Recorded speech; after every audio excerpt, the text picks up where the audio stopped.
जी हाँ, नमस्कार। न्यूज़लेटर के साथ हाजिर हूँ मैं, राकेश रंजन। तो आज संवाद के लिए हमारे साथ हैं अनंत जी। अनंत जी बिहार की पत्रकारिता में प्रतिष्ठित नाम है और लेखन की दुनिया में भी इनकी अपनी पहचान है कि बिहार में भले भाजपा कहे कि हम शेर हैं या मोदी जी क्योंकि 56 इंच के सीना वाले हैं, तो भाजपा में भी जो भी भाजपाई हैं सब शेर है। लेकिन भाजपा आचरण से कहीं शेर तो दिखता नहीं है, हमेशा डराने उड़ाने का काम। हम नीतीश जी को हटा देंगे, भगा देंगे, यह करेंगे वह करेंगे। नीतीश पर भी खुल करके हमला नहीं कर पाता है, झेप कर ही करता है। और उसकी जो मंशा है, जैसे विजय सिन्हा कह रहे हैं कि हमको भाजपा का मुख्यमंत्री, तो ये भी मंशा है। तो खुल करके तो भाजपा को बोलने का साहस नहीं हो रहा है कि हम ही हैं। वो तमाम कुछ नैतिकता ताना बाना की दुहाई देता है, ये अलग सवाल है। लेकिन जाते जाते देखिए, एक सवाल है कि तमाम बातें हो गई, एक लालू जी कर रहे हैं अंडर टेबल जो भी बातें कर ले, तमाम चीजें हैं कि लालू ने जो अभी कहा कि बिहार अभी टर्न लेगा और अब की बार तेजस्वी सरकार हो जाएगी। और टर्न जो लेने की बात कही तो उन्होंने राइट टर्न की बात कही, लेफ्ट टर्न की बात नहीं कही। और राजनीति में लेफ्ट राइट की बात जब होती है तो स्वाभाविक है कि एक तरफ वाम विचारधारा की बात हो जाती है, एक तरफ राइट मतलब भाजपा की बात हो जाती है। तो भले वो कह कुछ रहे हों, तो इसको अगर राजनीति के मायने से समझना हो तो कहीं ऐसा तो नहीं कि इनका यह भी बयान कहीं ना कहीं भाजपा की और टर्न, भाजपा के टर्न की बात कह रही है। देखिए राकेश जी, जो मेरी अपनी समझ है, जी मैं राजनीति का राजनीतिक विश्लेषण कभी नहीं करता। जी मैं राजनीति का सामाजिक विश्लेषण करता हूँ। जी तो फिलहाल जो बिहार की परिस्थिति है, जी तो एक कम्युनिकेशन का एक थ्योरी है कि बदलाव का जो एक थ्योरी है कि एक एक जो है कि आपके पास जो है विश्वसनीय चेहरा होना चाहिए, बेशक। और उसके पास एक डॉक्यूमेंट होना चाहिए, एक एजेंडा होना चाहिए, एक विजन होना चाहिए, और वह व्यक्ति जनता के बीच लेकर के जाए, और वो बहुत विश्वसनीय होना चाहिए। तो अभी एक चेहरा नीतीश कुमार का है, एक जी चेहरा तेजस्वी यादव का है। ठीक। विश्वसनीय चेहरा दोनों में कौन है? एक में बेशक नीतीश कुमार जब 2005 में जनता के बीच जा रहे थे, जब याद कीजिएगा चुनाव को कि पहला जो 2005 में चुनाव हुआ, स्पष्ट बहुमत नहीं मिला क्योंकि उस समय कोई फेस नहीं था। लेकिन जैसे ही दोबारा जो चुनाव हुआ, और याद होगा कि हम आप और सिराज भाई, बुद्धिसेन जी, तमाम लोग, हम लोग भाजपा कार्यालय प्रेस हाँ कॉन्फ्रेंस में गए, हाँ हाँ याद होगा आपको। हाँ और हम हाँ लोग रास्ते में बात करते आ रहे थे कि इस बार जो है कि नीतीश कुमार मुख्यमंत्री बन जाएंगे। हाँ। और यही हुआ कि जो है क्लीन स्वीप कर गई एनडीए बिहार में। तो यानी कि नीतीश के चेहरे पर लोगों ने उस वक्त भरोसा किया। उस समय एनडीए एनडीए का जो जो था पीछे, कोई चेहरा सिर्फ एनडीए के पोस्टर पर तुमने जनता ने भरोसा नहीं किया, नीतीश के चेहरे पर किया। हाँ तो चेहरा था। क्या तेजस्वी यादव आज की तारीख में उतने विश्वसनीय हैं? तो मैं आपको उदाहरण दे देता हूं। ते, तेजस्वी जब राजद और जदयू की सरकार थी, शिक्षा विभाग में वैकेंसी आ रही आई, तो इनके जी मंत्री क्या कर रहे थे? इनके मंत्री रामायण का चौपाई जाप कर रहे थे। हाँ, शिक्षा मंत्री जी कर ही रहे थे। तो जो नाटक तो भाई तेजस्वी इसका क्रेडिट कैसे ले पाएंगे कि हमने दिया है? ये हाँ तो बे बेकार का बहस है ना। इनका तो मंत्री जो है कि उसमें व्यवधान पैदा कर रहा था। वो तो ढोल गंवार शूद्र पशुनारी ये सब तारना के अधिकारी। भाई यह आप शिक्षा मंत्री हो, आप आप जो है कि बैठक करके और रामायण को हटा दो सिलेबस से। आप तो हाँ भाई वहां बैठे हुए हो ना, आपको भाषण नहीं देना है, आपको जो है वहां से पॉलिसी डिसीजन लेना है। अगर आपके हाथ में नहीं है, आप राज्यपाल से बात करते कि भाई इस तरह की चीजें नहीं होनी चाहिए। तो ये जो है कि मीडिया में सिर्फ बयान दे रहे हैं, इससे डिस्टरबेंस हो रही है।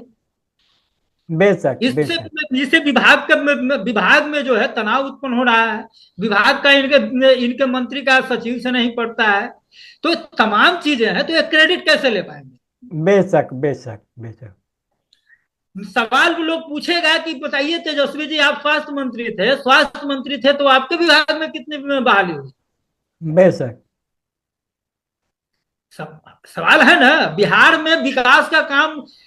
आप में इसका क्रेडिट भाजपा तो आज तक छीन ही नहीं पाई नीतीश कुमार से। इनसे ज्यादा समय सत्ता में भाजपा रही ना। बेशक बेशक।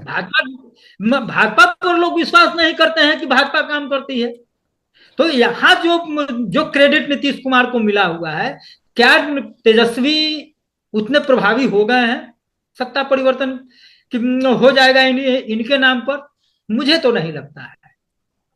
कुल मिला और के। जी एक बात, जो राइट टर्न की बात करते हैं, जी ये मुझे लगता है कि ये मूव बढ़िया होगा सामाजिक न्याय के मुद्दे पर जी। को लेकर के। तेजस्वी यादव अब मुख्यमंत्री नहीं बन सकते हैं, क्योंकि सामाजिक न्याय के एजेंडे को नीतीश कुमार ने इतना आगे बढ़ा दिया है। दलित, महादलित, अति पिछड़ा, महिला, आप पूरे बिहार का किसी भी डिस्ट्रिक्ट में के चौराहे पर खड़ा हो जाइए, महिला पुलिस आपको दिखेगी। हाँ बिहार बेशक। सरकार के किसी भी दफ्तर में आप चले जाइए, महिलाओं का रिप्रेजेंटेशन जो आपको दिखेगा। तो आप आपको जो है कि साइकिल से चलती हुई लड़कियां, स्कूल जाती हुई लड़कियां, तो एक बदला हुआ जो बिहार, जो नीतीश कुमार को ये भरोसा है। तो ये जो है कि तो सामाजिक न्याय का दूसरा जो बात है कि जो सत्ता परिवर्तन का जो चक्र जो है, वह भी तेजस्वी के सपोर्ट नहीं करता है। जैसे 1947 से 90 का दौर को देखें, अगर कर्पूरी ठाकुर और एक दो अन्य चेहरों को हटा दें, तो वो सवर्णों का दौर था। हाँ बेशक, कहा भी जाता है। और 1990 के बाद लालू प्रसाद आए। हाँ फिर उसके बाद हमें नहीं मानते हैं कि कोई जाति से मुख्यमंत्री बन जाता है या सत्ता चला लेता है। मैं ये नहीं मानता।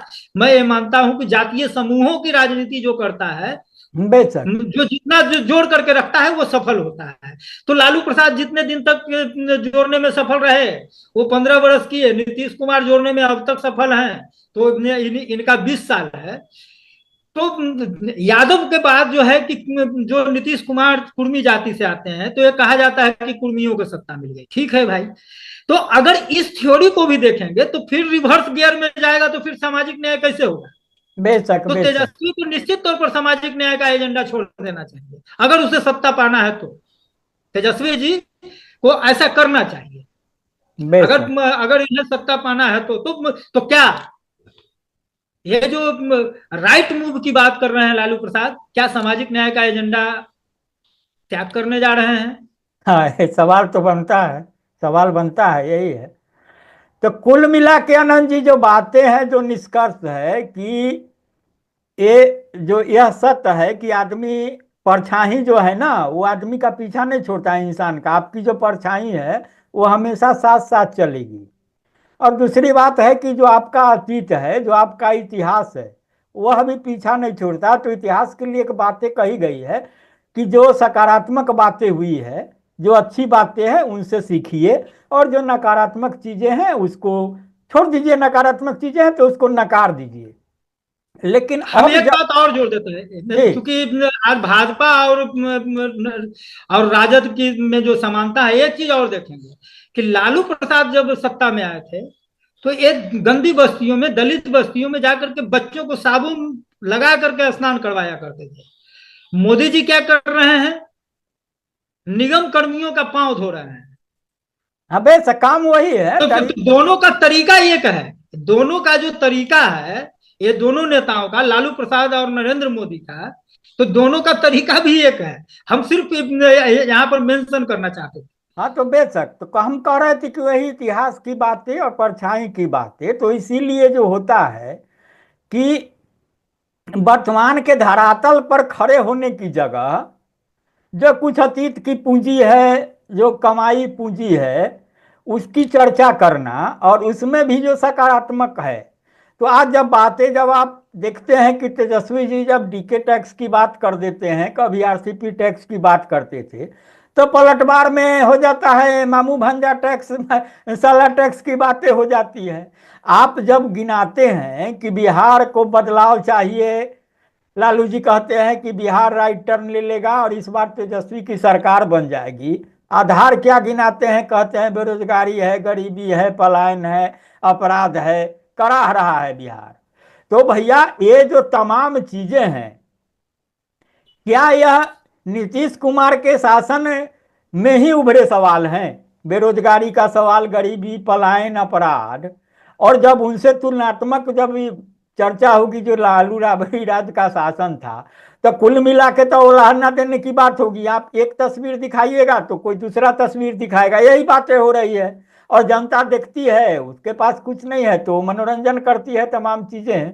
तो कुल मिला के जो निष्कर्ष है, उसका निष्कर्ष आपसे बातचीत का यही निष्कर्ष निकल रहा है कि अतीत से सीखिए, इतिहास से जो सकारात्मक चीजें हैं उससे सीखिए, आगे बढ़िए और वर्तमान के धरातल पर खड़े होइए और तब खुद को देखिए कि अब यहां से हमको कहाँ जाना है, कौन सी दूरी तय करनी है। क्योंकि अब सपनों में राजनीति में बहुत जिया लिया लोगों को। अब आदमी भी कितना सपना देखेगा, कितने भी बातें होगी। जहां बेरोजगारी की दर 100% थी, वहां अगर कुछ भी रोजगार की बातें हो रही है, जहां गरीबी उन्मूलन की दिशा में कुछ भी कदम आगे बढ़ रहा है, जहां पलायन रोकने की दिशा में कुछ भी राह बातें आगे बढ़ रही है, अपराध की बात कर रहे हैं, तो भले यह कहा जा रहा है कि नीतीश कुमार के अब के शासन में थोड़ा अपराध का जो है ग्राफ ऊंचा हुआ है, लेकिन अगर तुलना की जाती है तो उम्मीद यह पाली जाती है कि 2005 से 10 के जो नीतीश थे और उनका शासनकाल था, तो उस तरीके से क्राइम कंट्रोल हो जाता तो बात होती। तो सकारात्मक नकारात्मक चीजें नीतीश के इर्द गिर्द ही घूमती है, लेकिन लालू जी के लिए और तेजस्वी जी के लिए तो यह भी सकारात्मक बातें नहीं आती है ना। एक चीज यहाँ पर और है कि है क्या कि क्राइम, देखिए क्राइम जो है कि कभी क्राइम जीरो लेवल पर नहीं होता है, वो किसी का शासन रहे क्राइम घटना घटित तो होते रहेगी, वह एक बात है।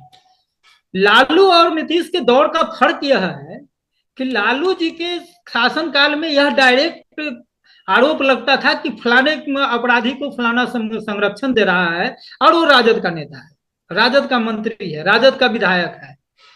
जो कि नीतीश के दौर में इस तरह की घटनाएं, मतलब आप जो है कि बहुत उंगली पर गिनी चुनी घटनाएं का जिक्र कर सकते हैं, उसमें भी बहुत खुल करके नहीं है, और मुख्यमंत्री लेवल पर तो है ही नहीं।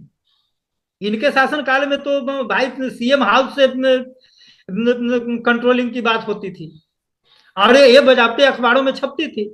नहीं नहीं, है कई प्रमाण। तो ये अंतर है, ये अंतर है। देखिए तो उदाहरण तो यह है ना कि भैया किसी सूबे का मुख्यमंत्री कह रहा हो किसी अधिकारी को कि गर्म खून है, ठंडा हो जाएगा, और कुछ दिन के बाद वह अधिकारी, आईपीएस अधिकारी मारा जाता है, भले जिस रूप में मारा जाए, उसको नक्सली मार दे, कूद दे, तो ये भी तो बिहार का इतिहास है, तथ्य है, तमाम चीजें हैं।